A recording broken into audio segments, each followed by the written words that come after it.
오늘은 사도행전 5장의 두 번째 부분을 나누도록 하겠습니다. 우리 1장부터 잠깐 보면 예수님께서 성령을 약속하셨고, 그리고 예수님의 증인의 수가 한 사람 모자르니까 이제 마띠아를 사도로 채워 넣었습니다.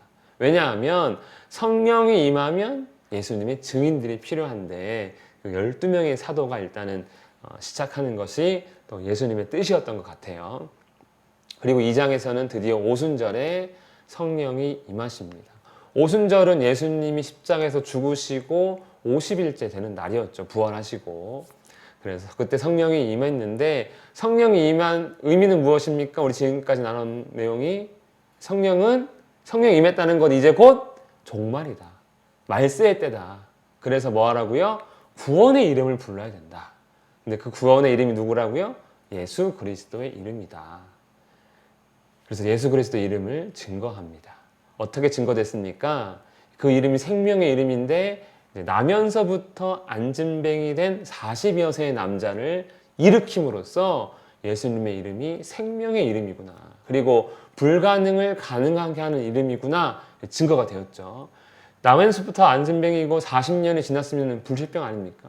맞죠? 모든 사람이 알고 있는 안진뱅이였어요. 왜냐하면 성전 미문에 앉아서 날마다 구걸하던 사람이었거든요. 근데 그 사람을 일으킴으로써 생명의 이름이 예수님임을 나타냈고요. 그러자 이제 예수님으로 인해서 소동이 벌어지니까 이제 사도들을 잡아다가 그 이름으로 가르치지 말라고 했는데, 사도들이 우리는 그 이름을 막을 수 없다, 부정할 수 없다, 이렇게 증거가 있지 않느냐, 안진뱅이라고 하는 일어난 안진뱅이가 있지 않느냐 하면서 이제 그 이름의 능력을 증거했습니다. 그리고 이제 이렇게 예수님의 이름을 증거하니까 2장에서는 3,000명이 돌아왔다 했고요. 또 4장에서는 그 이름을 듣고 돌아온 자가 5,000명이라고 했어요. 그래서 예수님의 이름으로 그 돌아온 자들이 하나가 되었는데, 그걸 뭐라고 합니까? 이제 교회라고 하는 거죠. 우리가 교회로 모이기 시작을 합니다. 하지만 그 예수님의 이름을 증거하지 말라고 했던 그 사람들 가만히 있겠습니까? 왜냐하면 그 사람들이 당시 유대 사회의 권력자였거든요. 그러니까 이제 교회, 예수님의 이름으로 이름을 가르치고 그 이름으로 모인 사람들을 탄압하는 그런 탄압이 시작이 됩니다. 그래서 교회는 탄압받고요. 그런 와중에도 무조건적으로 거의 증인될 수밖에 없는 그런 교회로서 나타나게 되는데, 그것이 오늘 5장의 부분입니다. 예수님의 이름을 증거합니다. 그리고 놀라운 기적이 나타납니다. 안진뱅이만 일어난 게 아니고 이제 막 아픈 자, 귀신 든 자, 병든 자가 막 고침을 받죠. 얼마나 놀랍냐면, 우리 아픈 베드로가 지나갈 시간쯤 되면 아픈 자를 이렇게 내려놓습니다. 뭐가 덮이길 바라면서요? 그림자가 덮이길 바라면서. 그러니까 예수님보다 더하면 더한 거죠. 예수님은 손을 얹은즉 나으니란데 그림자만 덮어줘도 나으니까 예수님보다 훨씬 더 위대한 능력의 사도 아닙니까? 놀라운 거죠. 그렇게 이제 기적이 나타나니까 사람들이 이제 예수 그리스도의 의를 믿고 함께합니다. 그런데 잠깐 궁금한 게 생기는 거죠. 그럼 그 사람들 예수님 때문에 함께하는가, 기적 때문에 함께하는가? 이렇게 할 수 있는 거 아닙니까? 가령 이런 거죠. 우리 교회는 기적이 아니라니까 사람이 안 모이지. 초대교회는 기적이 일어나는데 그렇게 모이지. 이렇게 볼 수도 있잖아요. 그런데 그렇게 보기가 어려운 게 어떤 사건이 있었기 때문에 보기라습니까?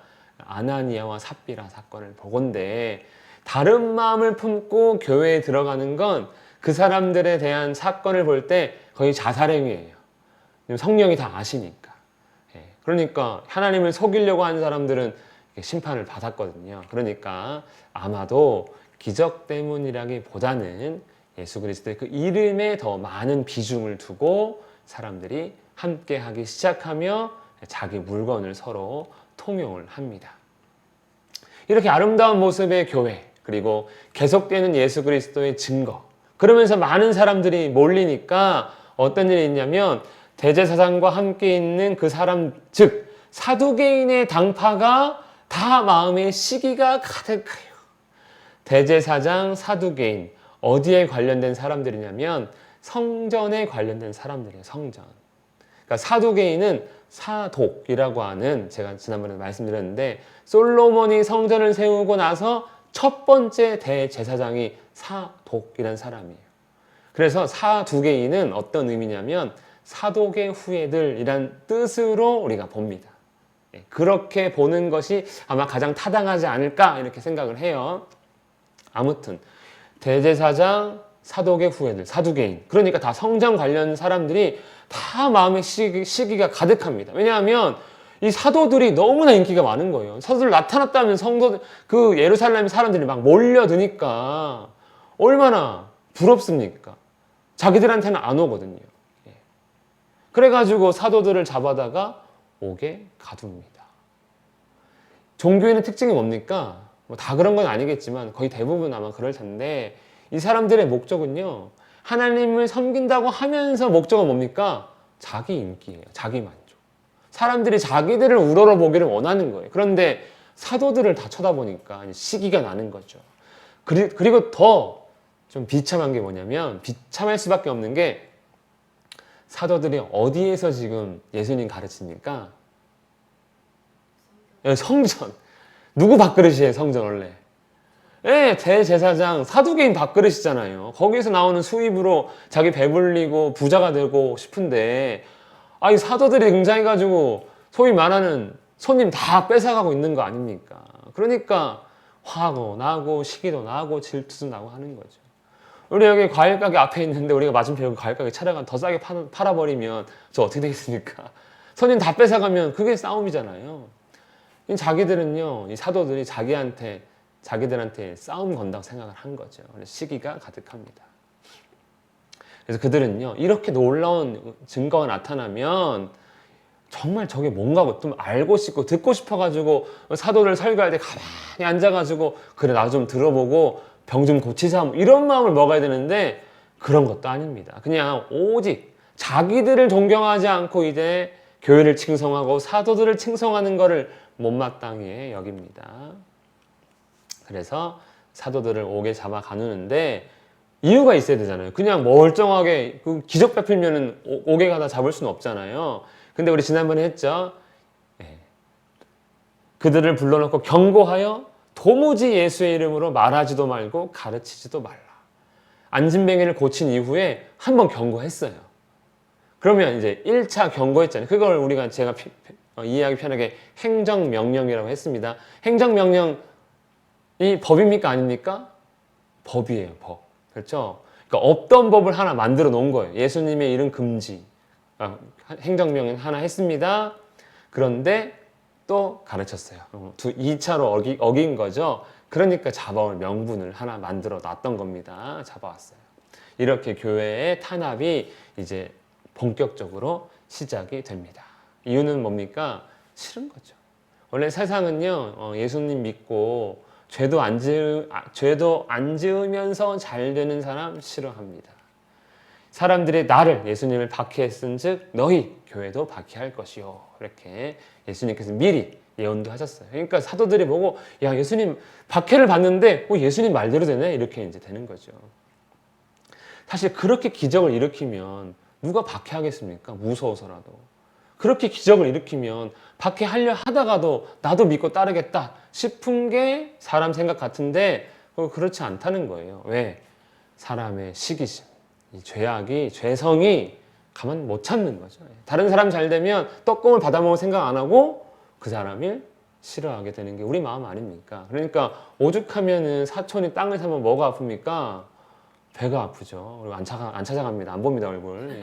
언제 가요? 죽을 때 가죠. 뭐 하나 좀 주나 싶어가지고. 예.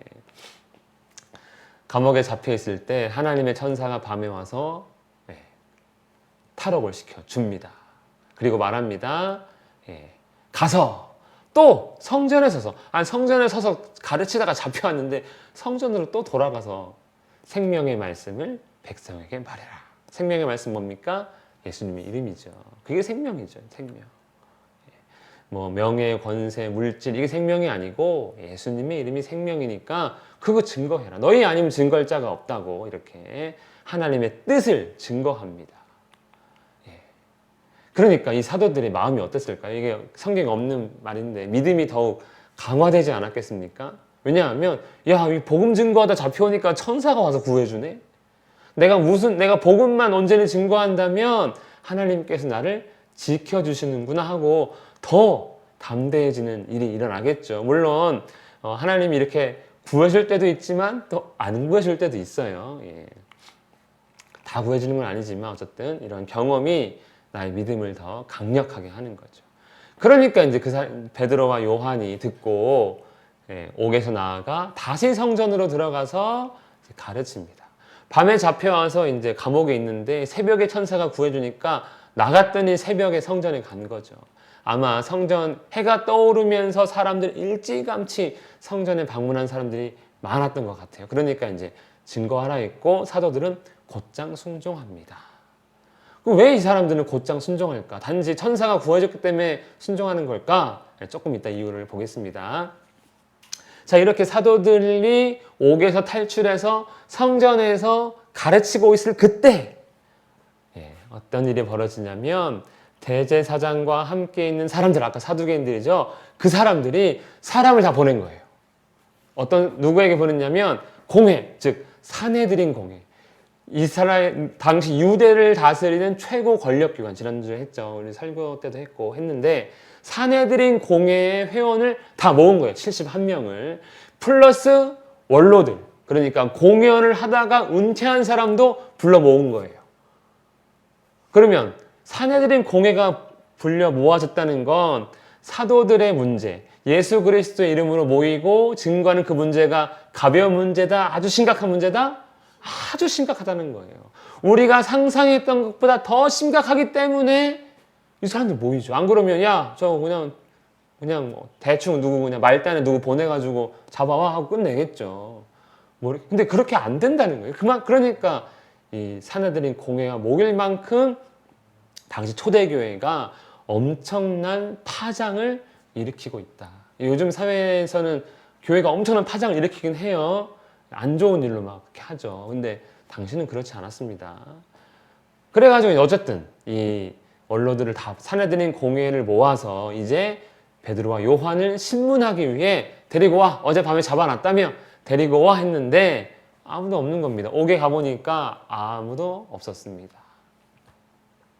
참 웃기죠. 전원 출석했는데 아무도 감옥이 없으니까 이거 완전히 뭐 낙동강 오리알 된 거죠. 허탈하겠죠. 근데 너무 신기한 겁니다. 왜냐하면 밤새 정말 이 사람들을 지키기 위해 자리를 비운 적이 없는 거예요. 조사해보니까. 아무도 이 철저하게 잠가놓고 그 누구도 출입한 흔적도 없고 다 눈 뜨고 지켰는데도 불구하고 탈옥한 겁니다. 그러니까 천사가 와서 문 열어줄 때 그 사람들이 눈 뜨고 있었지만 눈에 보이지 않았던 것 같아요. 마치 순간 맹인이 되어서. 그러니까 이제 조사해보니까 와서 보니까 의혹하여 너무 신기해서 이 일이 어찌 될까? 즉 어떻게 말로 설명할 수 있을까? 이렇게 된 거예요. 어떻게 보고를 못 하겠는 거예요. 우리가 지켰는데 없습니다. 이 말이 이상한 거잖아요. 있는데 없습니다가 이상한 거잖아요. 없는 거예요. 그래가지고 이제 없는데 성전에서 한 사람이 달려와서 보고합니다. 사람이 와서 알리되 보소서, 그 사람들 지금 성전에서 또 가르치고 있습니다. 그러니까 이제 옥에 갔다가 성전으로 갑니다. 그러니 가서 또 잡아와요. 뭐 어차피 멀리 도망 안 갔으니까 다행이죠. 그런데 강제로 못하고 그냥 조용히, 그러니까 막 가르치고 있을 때 뒤로 싹 간 겁니다.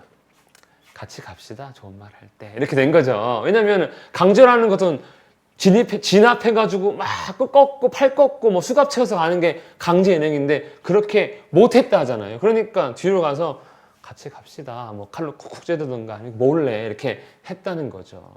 왜 그렇게 했습니까? 이거 예수님 잡힐 때 이렇게 했거든요. 잡고자 하나 무리를 무서워하니 이는 그들이 예수를 선지자로 알미더라. 즉 눈치 보고 있다는 거예요. 백성들의 눈치. 그런데 지금 사도들에게도 어떻게 한 겁니까? 똑같은 행동을 한 거예요. 교회를 향해서. 그러니까 지금 예수 믿지 않는 사람들이 교회를 어떻게 보고 있는 거예요? 선지자처럼. 거의 선지자, 메시아급으로 보고 있는 겁니다. 그러니까 사내들인 공회가 긴장을 하고 심각한 지금 재난의 위기다라고 사람들이 모인 거예요. 오늘날의 교회가 사회적으로 놓인 위치와 볼 때는 완전 다른 거죠. 지금 초대교회는요, 완전 저 세상이에요, 저 세상. 백성들이 칭송했다 했잖아요. 완전히 막 대단한 거예요. 우리 교회가 그런 교회가 되기를 원합니다. 예, 저도 열심히 하고 우리 다 예수 잘 믿어서 진짜 진짜 주신 교회 다르다 이런 말을 우리가 다 같이 들었으면 좋겠습니다. 그리고 놀라운 위치라는 거예요. 자, 그리고 이제 잡아갔습니다. 잡아가서 이 사람들이 이 사도들을 잡아온 이유가 있어요. 왜 그러냐 했더니 너희가 너희 가르침을 예루살렘에 가득하게 하니 이 사람의 피를 우리에게로 돌리고자 함이로다. 즉 예수님이 지금 몇 주 전에 죽었잖아요. 그리고 50일이 지나서 성령이 임했고 그리고 짧은 몇 주 동안 안진병이 치료하고 병자들 치료하고 교회가 막 8,000명 막 이렇게 모이면서 확 뜨니까 왜 이렇게 사람 모으고 이렇게 하냐는 거예요. 그 이유가 뭐라는 겁니까? 몇 주 전에 죽은 예수 그 사람 계속 언급하면서 그 사람 죽인 책임 우리한테 돌리려고 하는 거지. 우리 비난하게 만들려고 너희 계속 예수 그리스도 이름, 예수 이름 얘기하는 거지 하면서 이제 정치적으로 너희가 우리를 몰아가고 있구나 이렇게 이해를 하는 겁니다. 정치꾼들은 다 그렇게 이해하잖아요. 예, 다 그런 겁니다. 우리 식대로 그냥 우리가 보이는 내 생각으로 상황을 해석해 버리는 거죠. 예. 바람 피는 사람들은 누가 만나면 저거 바람이야 이렇게 생각하죠. 내가 해봐서 알아 뭐 이런 거 아닙니까? 뭐 도둑질하는 사람 저렇게 있으면 저거 좀 있으면 훔치려고 그러는 것 같아. 왜? 자기 경험상. 자기 경험이 자기들이 다 그런 식으로 얘기하거든요. 뭐 하면은 저거 뭐 정치질이다 뭐다. 본인들 그렇게 했으니까 이렇게 보는 거예요 또. 왜냐하면 또 베드로도 사도들도 그렇게 하긴 했어요. 왜냐면은 맨날 예수님에 대한 증거할 때 너희가 십자가에 못 박고 너희가 십자가에 못 박고 죽인 그를 하나님이 죽였다고 하잖아요. 그러니까 사람들을 선동해서 우리 공회로 살인에 대한 책임을 지게 만들려고 하는 거지 하면서 이제 막 갖다 붙이는 겁니다. 교회가 뭐만 하면 색안경 끼고 막 해석하는 사람들 많이 있잖아요. 막 그런 게 되는 거죠. 그런데 이게 진짜 지극히 오해라는 거예요. 왜냐하면 사도들은 지금 누구를 증거합니까? 그냥 예수가 아니고 부활하신 예수님을 증거해야 돼요. 부활이 핵심입니다. 부활이 빠지면 기독교는 의미가 없는 거예요. 왜냐하면 그 부활이 우리 삶의 모든 것에 영향을 미쳐서 우리가 변화되는 거거든요. 부활을 바라보고 이 세상의 거짓됨과 헛됨을 놓는 거예요. 그런데 그 부활을 제대로 우리가 깨닫지 못하니까 뭡니까? 세상도 붙들어야 될 것 같고 죽으면 천국도 가야 될 것 같고 뭐 이런 건 아니겠습니까? 근데 중요한 건 이거죠. 부활의 예수님을 증거해야 되니까 뭐부터 얘기해야 됩니까? 그렇죠. 부활 전에 죽음이 있어야 부활도 얘기하는 거 아닙니까? 안 죽었는데 부활했다고 하면 안 되잖아요. 그러니까 죽음 얘기하는 건데 이 사람들은 죽음 얘기만 들리는 거고 사도들은 우리가 언제 그랬냐? 우리는 그냥 부활의 주님을 증거하는 거다. 그 얘기로 서로 지금 이제 대체점을 서로 대립을 하는 거죠. 그럼 이렇게 이제 베드로와 요한이 이렇게 이제 계속 부활의 예수를 증거하는 이유, 순종하는 이유가 무엇입니까? 1번, 사람보다 하나님께 순종하는 것이 마땅하다. 너희가 아무리 유대의 최고 권력기관인 공회라 해도 그 위에 하나님이 계시지 않느냐? 우리가 순종하는 것은 하나님의 뜻이기 때문에 그렇다. 이제 하고요. 그러면 하나님의 뜻을 무조건 해야 됩니까? 해야죠.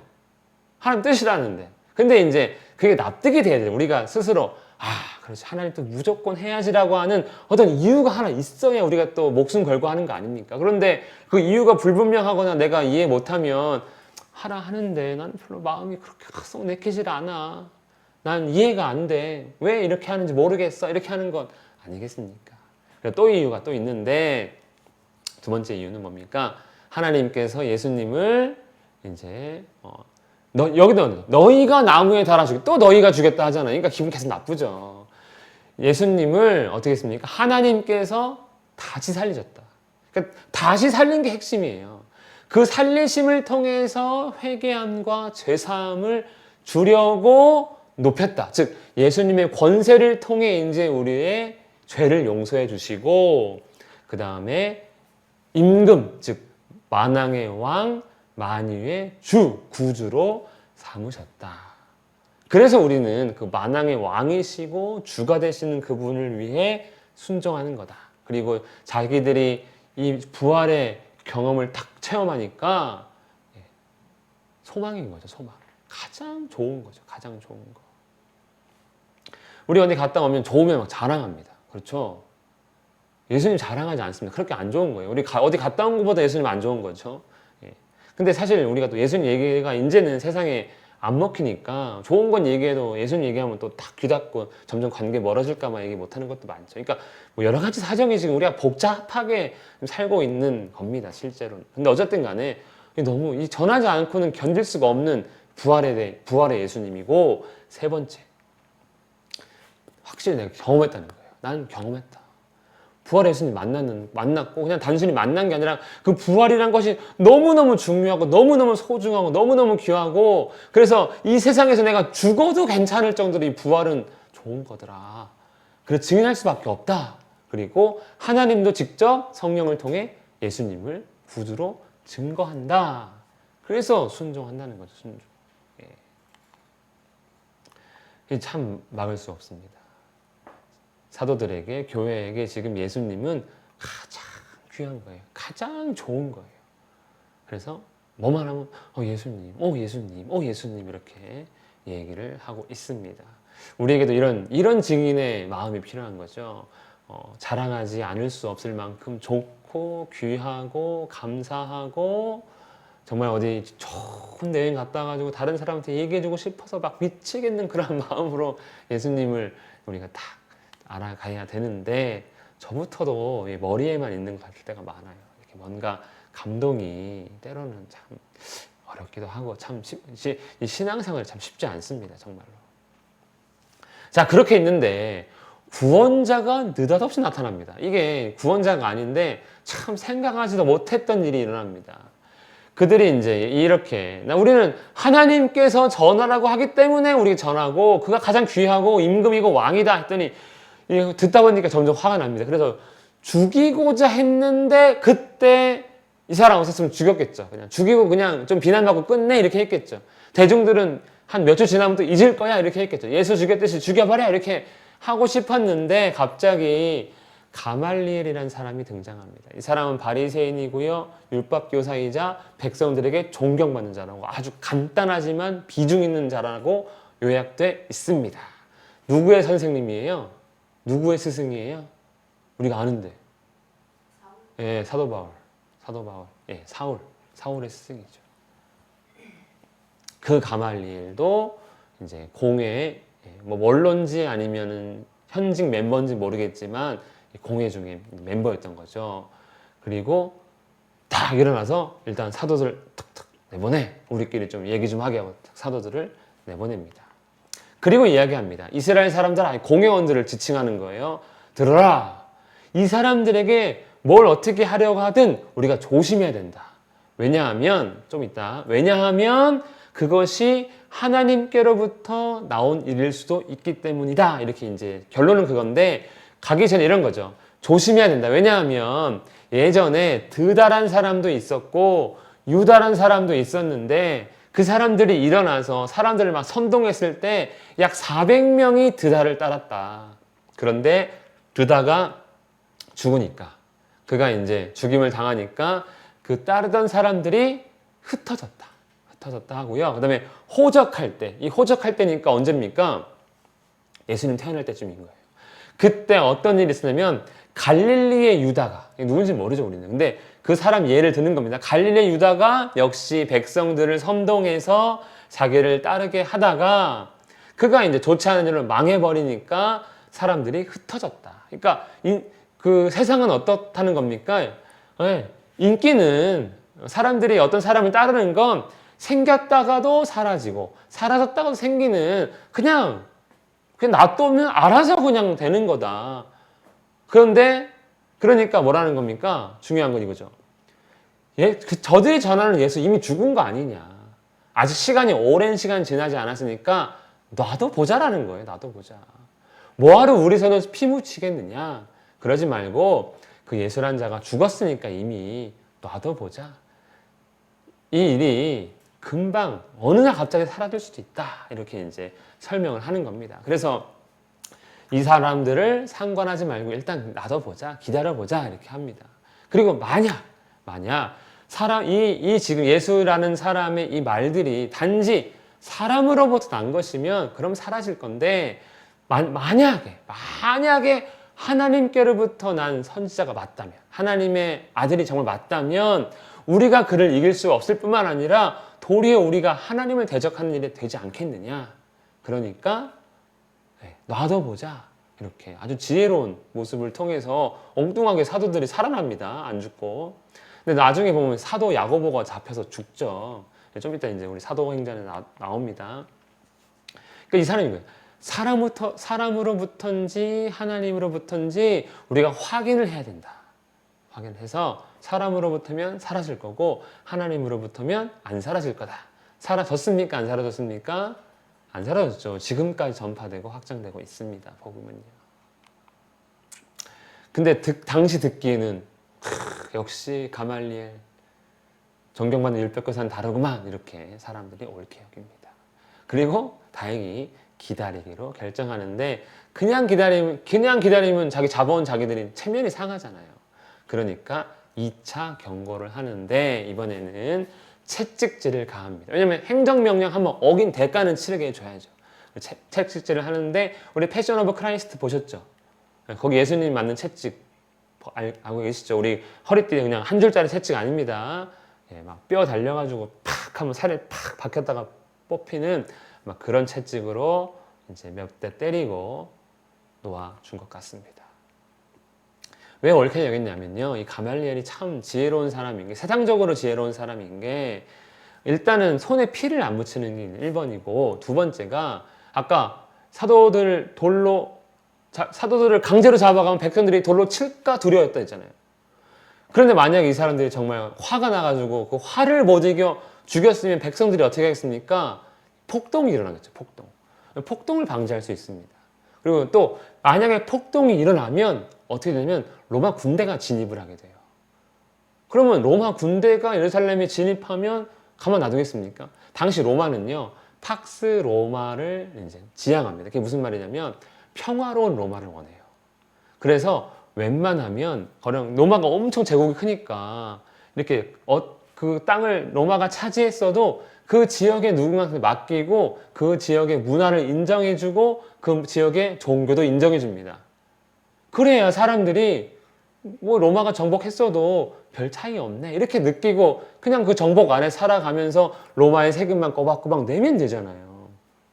그걸 지향하는 거예요. 그러니까 유대 땅도 누가 다스립니까? 총독이 와 있지만 헤롯이 다스리잖아요.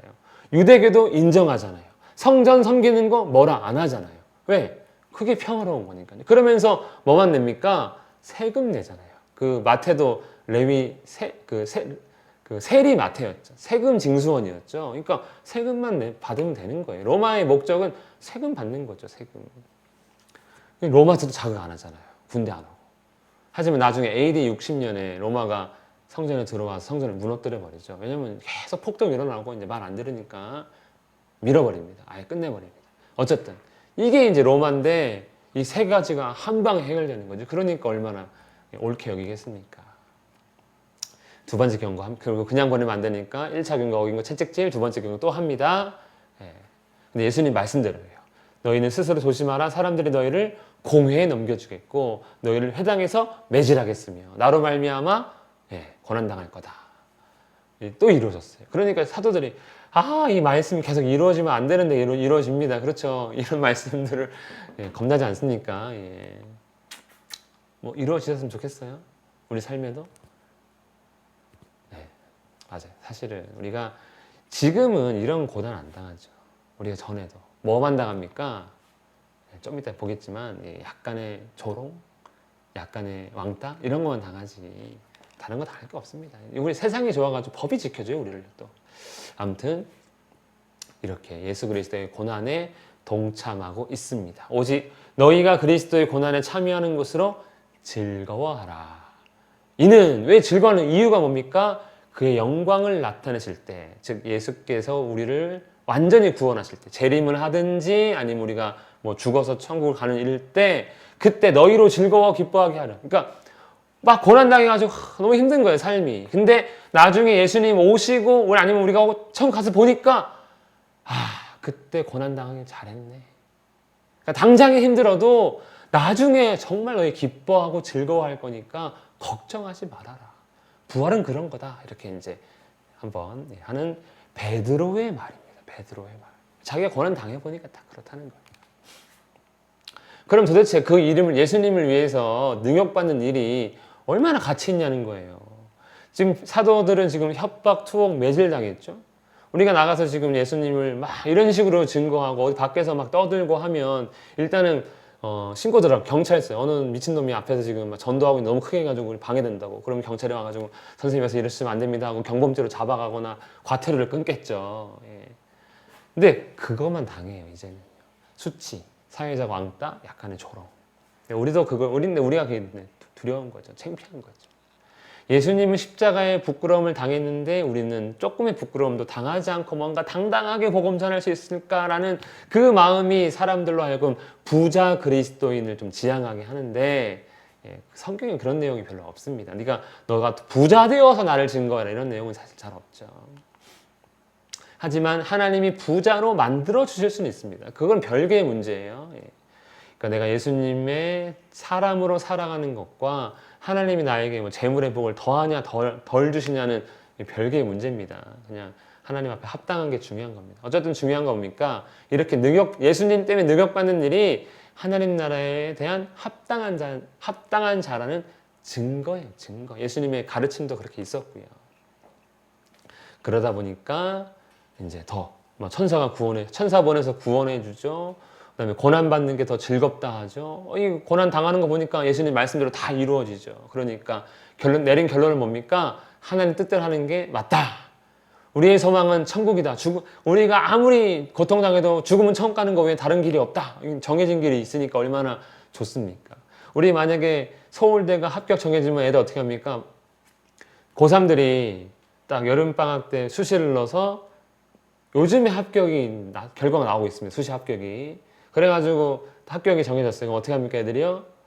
학교를 가지 않습니다. 길이 정해지면 원래 그런 거 아닙니까? 정해졌어요, 얘네들. 그러니까 외길로 가죠. 우리 하는 것만 해. 가르치기와 전도하기를 그치지 않습니다. 이 교회라는 거죠, 교회. 교회가 사람들의 칭송을 받으면서 끝까지 예수 그리스도만 붙드니까 칭송받는 거예요.